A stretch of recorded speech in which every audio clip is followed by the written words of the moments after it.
धन्यवाद देते रहना कि तूने मुझे इतना दिया, ये कम ना दिया। कई लोग संसार में ऐसे भी हैं जो रोड पर बैठकर कटोरा लेकर बैठे हैं। तूने मुझे इतना दिया, ये बहुत है, ये तेरी बड़ी करुणा है। बहुत। श्री शिवाय नमस्तुभ्यं। अरे तेरा ही दिया मैंने खाया पिया है, तेरा शुक्रिया है, तेरा शुक्रिया है। मुझे भोले बाबा ने बहुत दे दिया है, तेरा शुक्रिया है, तेरा शुक्रिया। बाबे ये तेरा शुक्राना है।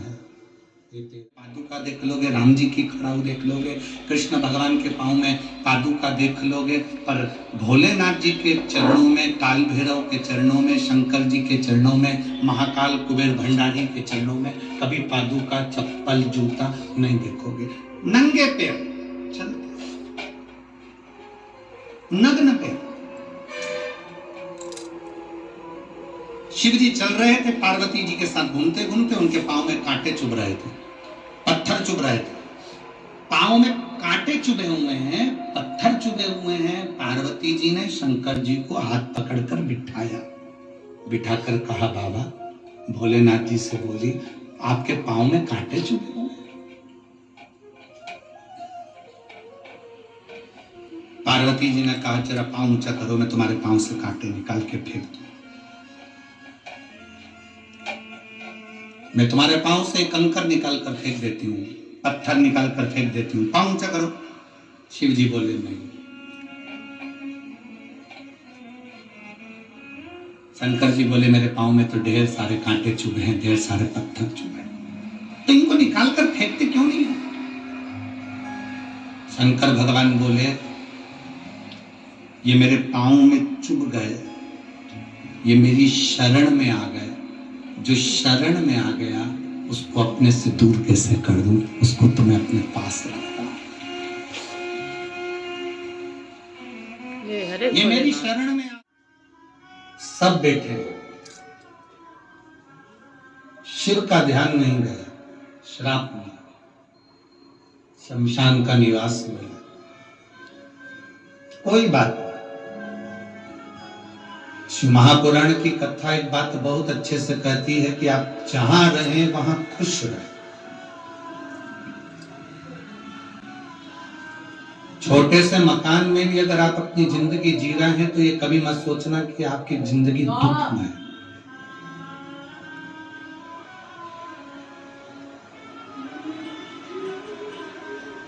नहीं है आपके पास में 4 व्हीलर गाड़ी, छोटी, तेरी कृपा बिना कुछ नहीं। एक तालाब में पानी कम हो रहा था गर्मी के कारण। एक मछली, किसी भक्त का नियम था, पार्थिव शिवलिंग का निर्माण कर कर तालाब में विसर्जन करता था। तालाब में पानी खत्म होने लगा, एक मछली शिवलिंग के पास में आ गई, जो शिवलिंग का विसर्जन हो रहा था, पार्थिव शिवलिंग का विसर्जन हो रहा था। मछली ने शिवलिंग से कहा, बाबा, हे बाबा भोलेनाथ, क्या मैं मर जाऊंगी? इस तालाब में तो पानी नहीं बचा, अब मैं मरने की कतार पर आ गई हूं बाबा, मैं मरने वाली। बाबा भोलेनाथ ने मछली से कहा, ये तो व्यक्ति के कर्म है, भाग्य है, जिसकी जिंदगी में जितनी श्वास लिखी है उसको उतना रहना है। जितना जिंदगी में दुख लिखा है उतना दुख उसकी जिंदगी में उसको झेलना है।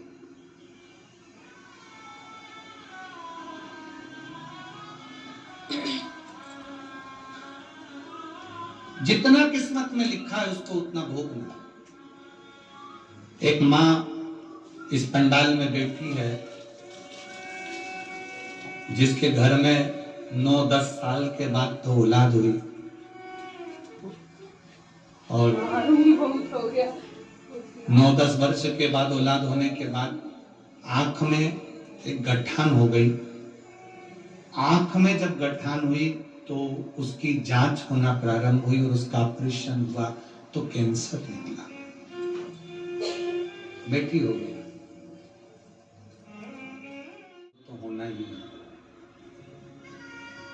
जीवन में अगर दुख लिखा है तो वो तो भोगना ही है। बस इतना याद रखो कि भजन करने से वो दुख समाप्त हो सकता है। शिव स्वयं मछली से कर रहे हैं। शिव भक्ति हमारे दुख को समाप्त करती है। शिव भक्ति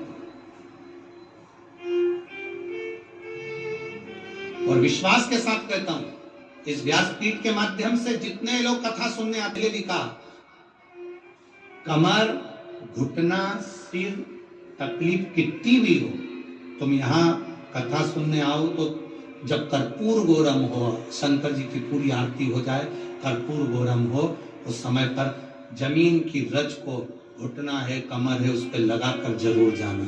और मुझे हमको लिखकर जरूर भेजना कि तुमको 7 दिन में आराम लगा कि नहीं लगा, वो लिख के जरूर भेजना।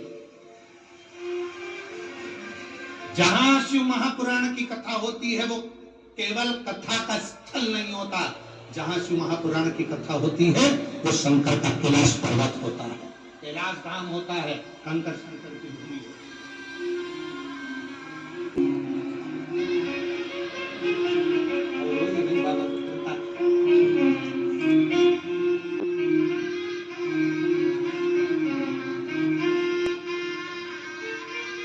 यही बच्चा है, 9 साल के बाद हुआ है और आंख में कैंसर हो गया था, ऑपरेशन हुआ, उसके बाद भी कैंसर ठीक नहीं हुआ था। पर बाबा का जल और शिव तत्व, विश्वास आपके भीतर का, आपके कैंसर से भी आपको आराम दिलाएगा।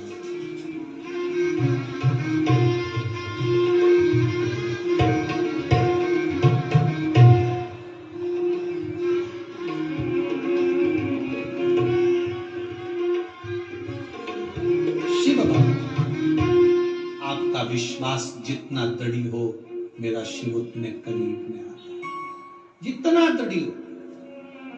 हमने कहा जैसे एक लड़का,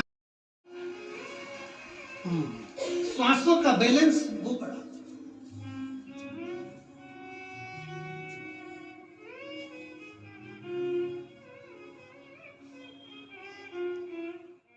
और जो लिखा है मछली ने कहा, अगर मैं तुम पर भरोसा करूं महादेव, तुम पर विश्वास करूं, तो तुम मेरी रक्षा नहीं करोगे? शिव जी कहते हैं पहले विश्वास तो करो, भरोसा तो करो, उसके बाद रक्षा करने की जवाबदारी बात की है।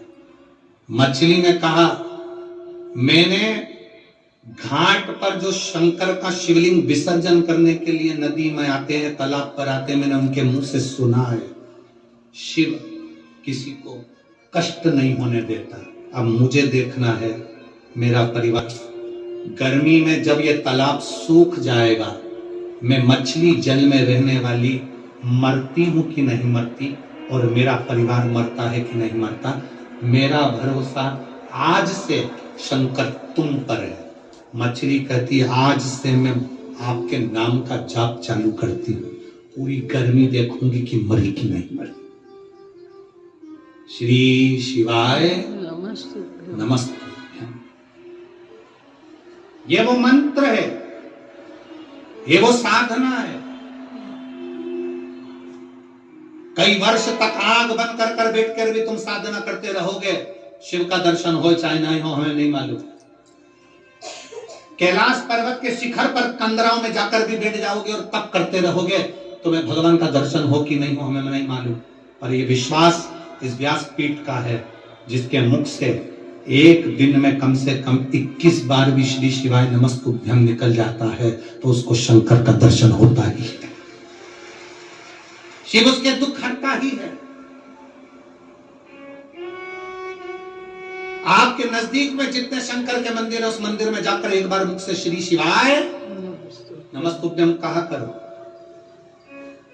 अगर बाबा ने आपको थोड़ा बहुत धन दिया है तो शंकर के मंदिर में बड़ा सा बैनर श्री शिवाय नमस्तुभ्यम का मंत्र लिखा देना चाहिए, जिससे आता जाता व्यक्ति पढ़ सके।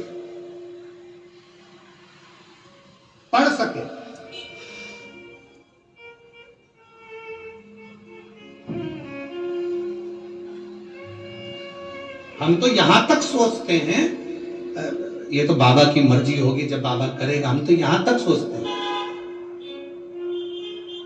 कि जिस क्षेत्र में शिव महापुराण की कथा हो वहां दरवाजे पे चिपकाने के लिए भी श्री शिवाय नमस्तुभ्यम का मंत्र आने वाले कथा श्रोताओं को दिया जाए, जिससे अपने घर के दरवाजे पर लगाए, कोई आए तो पढ़े और जाए तो पढ़े। चलते फिरते भी पड़ेगा तो उसके मंत्र पर उसका ध्यान जाएगा, तो उसका जीवन सार्थक होगा।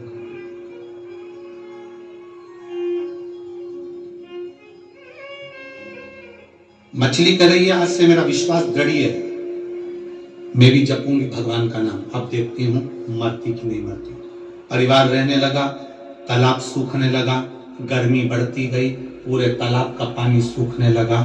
शंकर जी पे जल चढ़ाने वाले जल चढ़ाते, शिव जी उस मछली के पानी को कम करते करते, तालाब के पानी को कम करते करते करते करते कम करते करते, मछली जहां रहती थी वहीं पर पानी की मात्रा थोड़ी सी बची।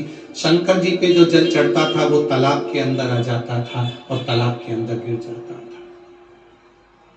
तालाब क्यों?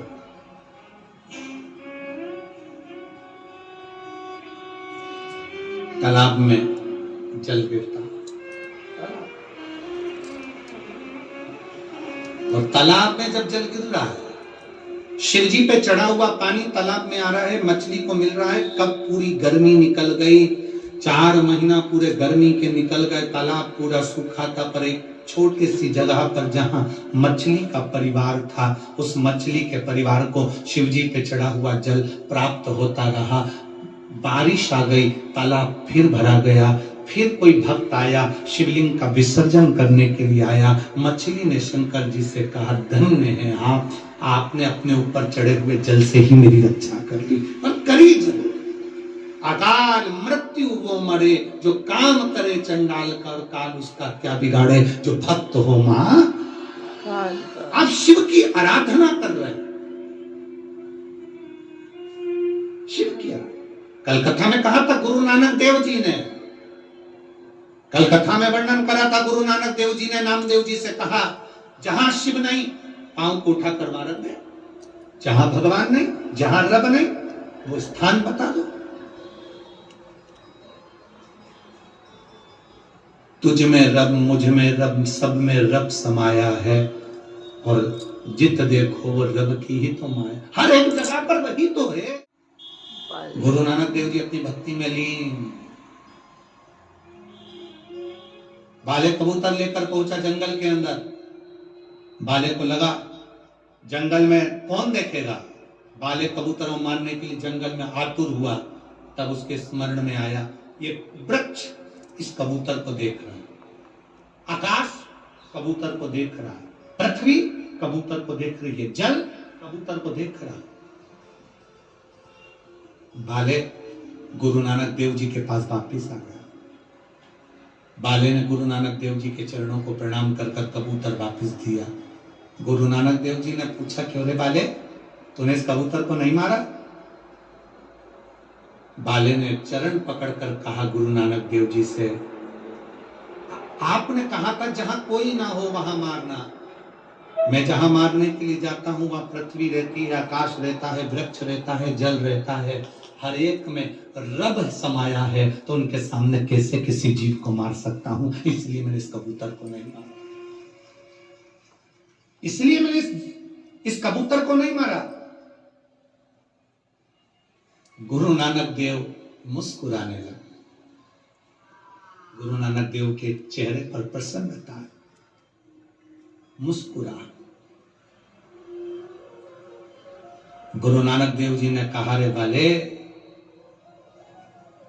लोग परमात्मा को मंदिर में ढूंढते हैं, लोग परमात्मा को देवालय में ढूंढते हैं। सुन बाले, जिस दिन अपने घर में अपने परिवार में, अपने कुटुंब में, अपने रिश्तों में, अपने परिवार के अंदर रहने वाले माता पिता भाई बहन कुटुंब कबीला सबके अंदर जिस दिन तुमने परमात्मा को ढूंढ लिया बाले, उस दिन तुम्हें कहीं जाने की जरूरत नहीं पड़ेगी, रब तुम्हें घर में ही प्राप्त होगा, परमात्मा तुम्हें घर में ही मिलेगा। तुम कहां ढूंढ रहे हो, तुम कहां जा रहे हो? अब लोहे ने कहा सुन सोने, तुझे जो मार रहा है वो लोहे का हथौड़ा है, मुझे जो मार रहा है वो लोहे का हथौड़ा है। सोने तुझे लोहे का हथौड़ा मार रहा है ना, इसलिए तू चिल्ला नहीं रहा। मैं लोहा, और जब मुझे लोहे का हथौड़ा मारता है ना तो चीख रहा हूं। अपना अपने को छोड़ देता है तब चीख तो निकलती ही है। जो ऊपर से पानी गिरता रहता है एक एक बूंद, वो शंकर भगवान की 5 बेटियां, शिव जी की 5 लड़कियां, जया, विषहारा, शामलीवारी, दौतली और देव। ये शिव जी की 5 बेटियां। इन 5 बेटियों का नाम हमने पहले भी आपको कहा। रात्रि को जो नींद की गोली खाकर सोता है उससे हम निवेदन करेंगे कि 1 हफ्ते आप नींद की गोली मत खाओ। पलंग पर सोने से पहले मोबाइल बंद करने के बाद हाथ में थोड़ा सा जल लो। जया, विषहरा, शामलीवारी, दौतली, देव, 5 लड़कियों का नाम लेकर आचमन कर कर आप सो जाइए। आपको नींद की गोली खाने की जरूरत नहीं पड़ेगी, सुबह आराम से आपकी नींद खुलेगी, आपको जरूरत ही नहीं है। आप शिव जी की 5 बेटियों का स्मरण करना प्रारंभ करें, आपको इसका लाभ मिलेगा। तो ये जलाधारी के ऊपर से जो बूंद बूंद पानी नीचे गिर रहा है, ये जलाधारी, ये जहां से जल नीचे बहता है वो स्थान।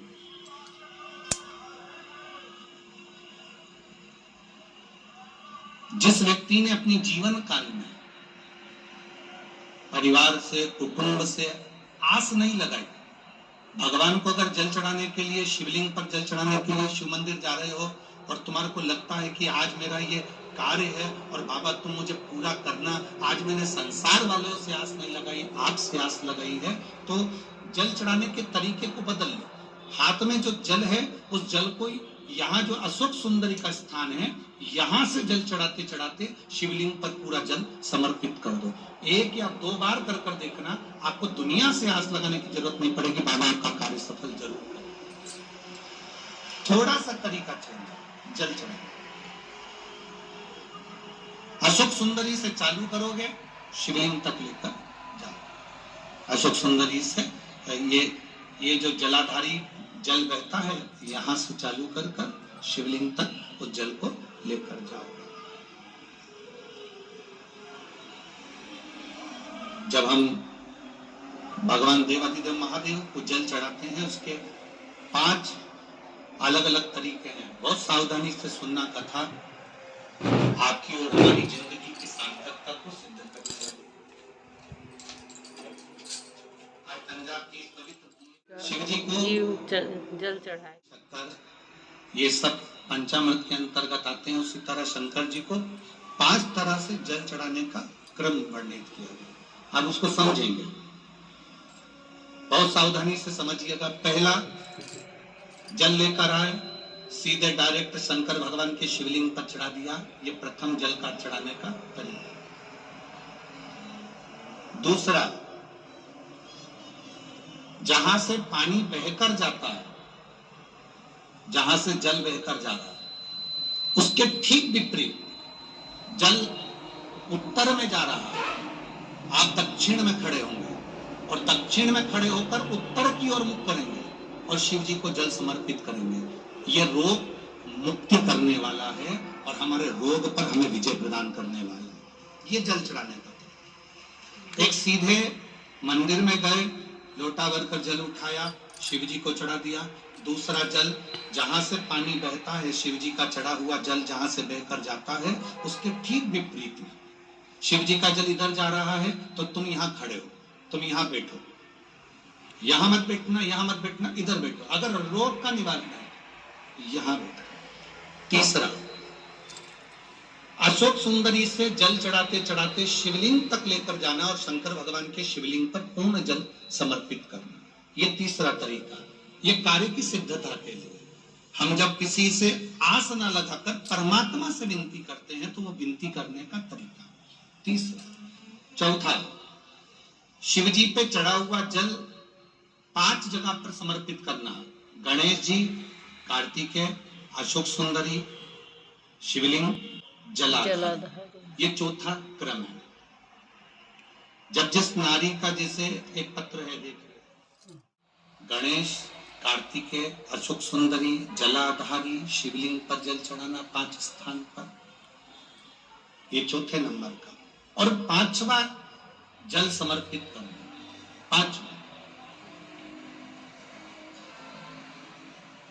5वें नंबर का जल।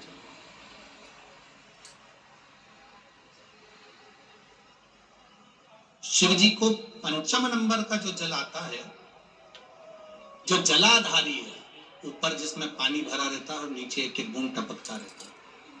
जलाधारी में जल समर्पित कर कर, उसी जल को बचाकर अशोक सुंदरी वाली जगह पर थोड़ा सा चढ़ाकर, उसी में से जल शिवलिंग पर जब हम समर्पित करते हैं तो हम जिस कार्य के लिए जा रहे हैं वो कार्य सफल होता ही है। ये 5वां नंबर का जल समर्पित।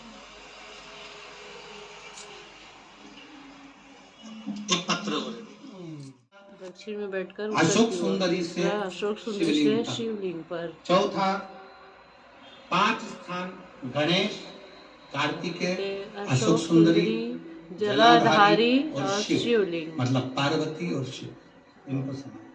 और 5वें नंबर का स्थान जलाधारी में, जम के बोलो, जलाधारी, ऊपर जो जलाधारी है उससे शंकर भगवान के शिवलिंग। अच्छा, इसे ना 5 कोई दवा। अब कई लोग कहते हैं गुरुजी ये क्या तरीका है आपका? शिव जी को डायरेक्ट जल चढ़ाने का तरीका होता है, तुमने तो 5 तरह का तरीका बता दिया। कभी कभी डॉक्टर के पास जाओगे, वो ग्लूकोज की बोतल चढ़ाता है, बोलो चढ़ाता है कि नहीं चढ़ाता है? अब तुम डॉक्टर से कह दो साहब ये ग्लूकोज की बोतल मत चढ़ाओ, मैं तो इसको पी जाती हूँ। डॉक्टर साहब बोलेगा कि पी जाओ इसको, बोलो तो जम के, नहीं ना, डॉक्टर मना करेगा, नहीं इसको तो तुम्हें नीडल द्वारा शरीर में धीरे धीरे नस के द्वारा इसको लेना पड़ेगा और ये पी नहीं सकते। एक ग्लूकोज की बोतल है, इसको तो आप डायरेक्ट पियोगे नहीं, इसको हम डायरेक्ट पीने नहीं देंगे। दवाई होगी पीने देगा, गोली होगी खाने देगा, ग्लूकोज की बोतल होगी उसको नीडल के द्वारा चढ़ाएगा, वो पीने नहीं देगा। उसी तरह अलग अलग तरीके की दवा अलग अलग तरीके से ली जाती है। कोई दवाई डॉक्टर कहता है रात को लेना, कोई दवाई। केवल वही गंगा से मतलब नहीं है। शिव महापुराण की कथा जहां होती है, स्वयं वेद व्यास जी वर्णन करते हैं 24,000 श्लोकों में, विद्येश्वर संहिता में स्वयं विराजमान होती है। जब हम कथा के पंडाल में बैठकर भी हर हर महादेव कहकर दिल से बाबा को पुकार कर अपने मन की बात कहते हैं तो बाबा उसको स्वीकार करता है, शिव स्वीकार करता है।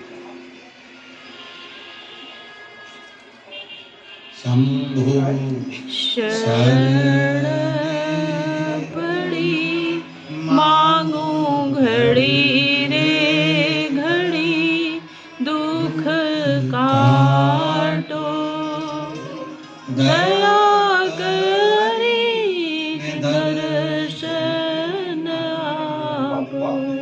जो मांगा, क्या इनको छोड़कर वो संत उनको ढूंढने के लिए गया तो रास्ते में वो मिल गया। रास्ते में मिला तो पूछा सुबह से तू पानी पीने के लिए गया था, पानी भरने गया था, दोपहर हो गई पानी लेकर नहीं आया। बाबा जी मैं पानी भरकर लेकर आता था, मुझे 5 लोग मिल जाते थे, पानी मांगते थे पीने के लिए, इसलिए मैं उनको पानी पिला देता था। पानी पिलाना तो पुण्य है ना बाबा जी,